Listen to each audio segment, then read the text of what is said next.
no estuvo tan frío la semana pasada el Consejo General de Educación, ¿no? A propósito de esta calificación, esta marcha atrás, que decidió el gobierno, mejor dicho, el gobernador de la provincia, de alguna manera desautorizando una resolución que firmó el propio presidente del Consejo con los vocales del Consejo General de Educación en torno a las calificaciones, ¿no? A eso de, no aplazar el primer trimestre, vamos a hablarlo en criollo, ¿no? No aplazar en el primer trimestre, algo que ya había generado un ruido, ¿no? Y que justamente Cristina Sosa, cuando la semana pasada le habíamos planteado el tema, lo había dejado trascender, ¿no? Cristina, ¿cómo va? ¿Todo bien? Muy bien, Víctor. Buen día. Un saludo, buen día para vos y para la audiencia, por supuesto. Ahora, ¿estuvo bien el gobernador en, de alguna manera, hacer cambiar una resolución de pocos días antes? ¿O en todo caso estuvieron mal los vocales que no consultaron al gobernador, no lo impusieron del tema al gobernador? Bueno, Víctor, esto es un tema de evaluación también. Sí, sí. De que si fue oportuno, si no fue oportuno, si es el momento. Y la verdad que yo voy a retomar aspectos que he dicho anteriormente en otras charlas. La evaluación es un instrumento.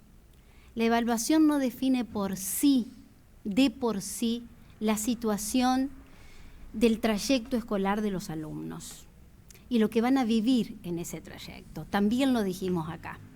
Entonces yo creo que la cuestión de los tiempos tiene que evaluarse en función de la lógica del sistema educativo. Si usted me pregunta, ¿fue oportuno, no oportuno? ¿Quién estuvo bien?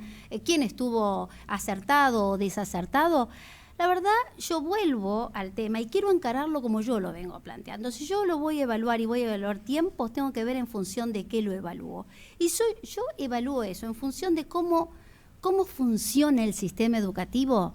Víctor, el sistema es uno de los sistemas que no puede funcionar con improvisación. Claro. El sistema tiene que tener, la educación tiene que tener un diagnóstico claro, tiene que tener una planificación anual de la tarea, tiene que tener una propuesta curricular y la evaluación va a ir acompañando esa propuesta. Esa es la dinámica de una institución escolar, Víctor, que funciona en condiciones, entre comillas, normales.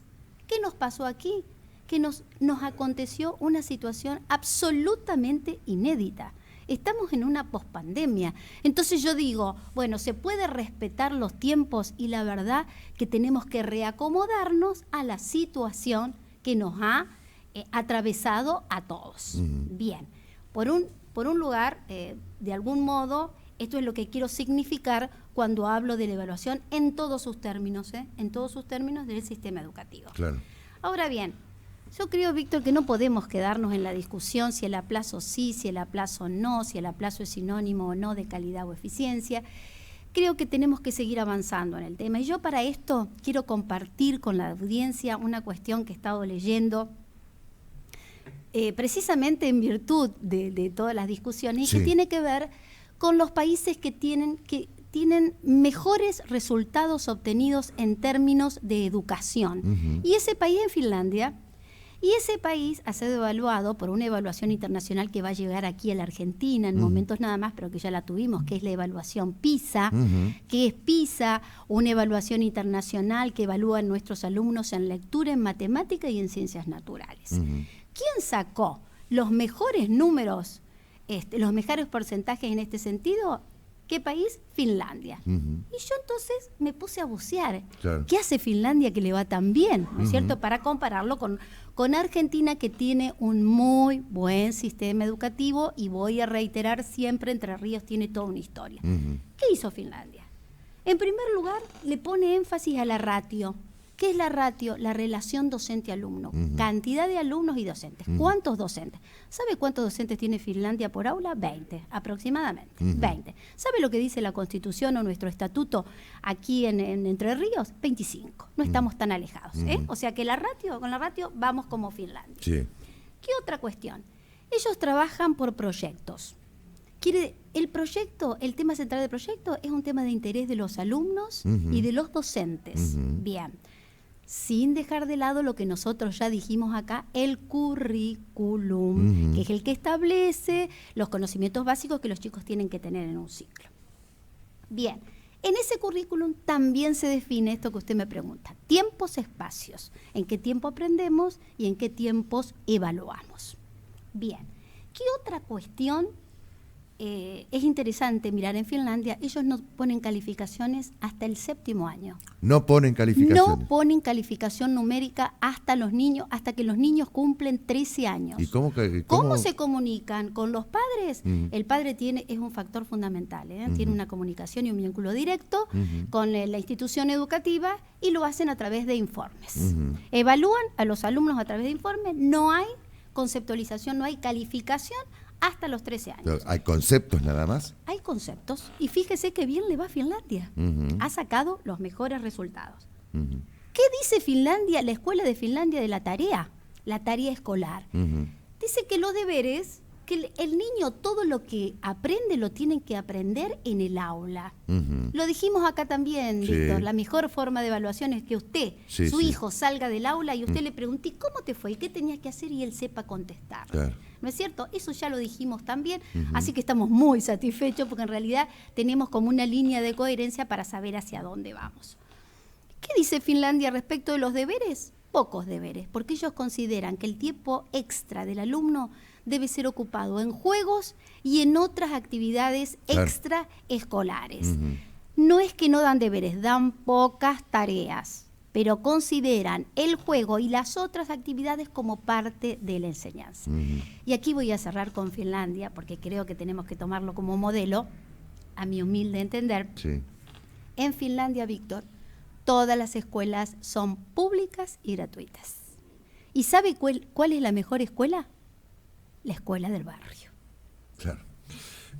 Bueno. No, uno trata de trasladar a sus hijos. Bien. Lo que pasa estaba pensando, Cristina, que esta medida que había tomado el Consejo de, por un trimestre, dejar de lado el aplazo y calificar del 4 al 10, si tomo como referencia lo que me estás diciendo de Finlandia, no estaban tan lejos de Finlandia esta resolución. Pero claro, pero además yo digo que hay que ver.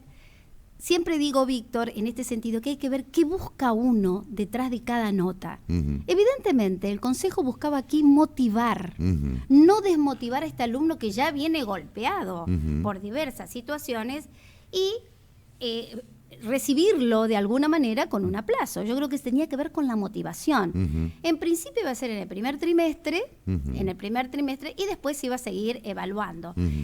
Lo que yo consideré también, Víctor, que lo dije aquí, es que nosotros tendríamos que pensar a rever qué es lo que uno busca detrás del aplazo. Claro. ¿No es cierto? Y si en realidad el aplazo va a motivar o desmotivar al alumno. Claro. Retomo el tema de, para mí, el ideal, el deber ser de Finlandia, que dice, bueno, nosotros nos manejamos con conceptos que van a ir guiando el aprendizaje, porque aquí el número, vuelvo a repetir, es un instrumento. Lo más importante, independientemente de la nota en la evaluación, es que el alumno aprenda y el docente evalúe cómo ese alumno aprende y si esa nota le sirve al docente para redireccionar sus aprendizajes, bienvenido sea. Pero aquí hay otra cuestión que yo considero elemental y que debemos tener en cuenta. El docente también se evalúa. ¿Y por qué se evalúa? Porque si el docente da cuenta de que los alumnos no están aprendiendo con la metodología que le aplica, con la demanda, con la dinámica o con los temas que está dando, y va a tener que rever sus formas de enseñar. Creo que hay cuestiones que no se pueden aquí negociar de alguna manera y que deben quedar claras en la escuela. Además, Víctor, quiero retomar otra cuestión que tiene que ver con los diseños curriculares y los conocimientos que nosotros tenemos que tener en la escuela. Nosotros, los docentes, somos responsables de lo que enseñamos y qué tiempo utilizamos para esa enseñanza. Yo no puedo permitir como docente que un alumno pase de un nivel a otro sin tener los contenidos básicos. Y aquí me voy a parar, porque quiero terminar con lo que podamos hacer. No quedarme en el ideal. El aprendizaje continuado. Se han desvirtuado muchos conceptos en educación. Usted recordará que en diversas etapas de la educación nosotros, y hablamos del aprendizaje continuado. ¿Qué quiere decir? Que lo que el alumno, tomamos un ciclo, primero, segundo y tercer año. Si el alumno no aprendió en el primer año, lo vamos a lograr en el segundo y en el tercero. Ahora, lo que no puedo hacer es, estando en el segundo, dejar de retomar los saberes que no aprendió en el primero y estando en el tercero, no retomar los que no aprendió en el segundo. Tiene que llegar al final de cada ciclo con los conocimientos básicos. Eso es elemental. ¿Por qué, Víctor? En lectura y escritura.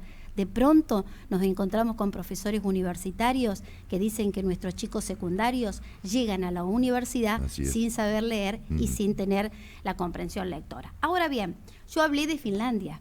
Finlandia es el ideal, es en este momento el país que mejor le va en educación. Pero nosotros vivimos en la Argentina y en la provincia de Entre Ríos. ¿Qué podemos hacer? Sí que podemos hacer. ¿Ya están pensando en eso? Sí, ya están pensando en eso. La Universidad Pedagógica de la Argentina, en Buenos Aires, ya viene pensando la forma en que nosotros podemos vincular el Estado, la sociedad, la tecnología y la escuela. Retomo lo que tenemos a nuestro favor, Víctor. Nosotros hemos sido docentes que hemos tenido congresos pedagógicos. Si nosotros queremos transitarlo en la República de Entre Ríos, yo no le llamaría congreso, le llamaría asamblea pedagógica. ¿Qué tenemos que lograr en esa asamblea? Que estemos todos, que esté la visión de la familia, que esté la visión del estudiante, del docente, de las organizaciones representativas del Estado y las organizaciones intermedias.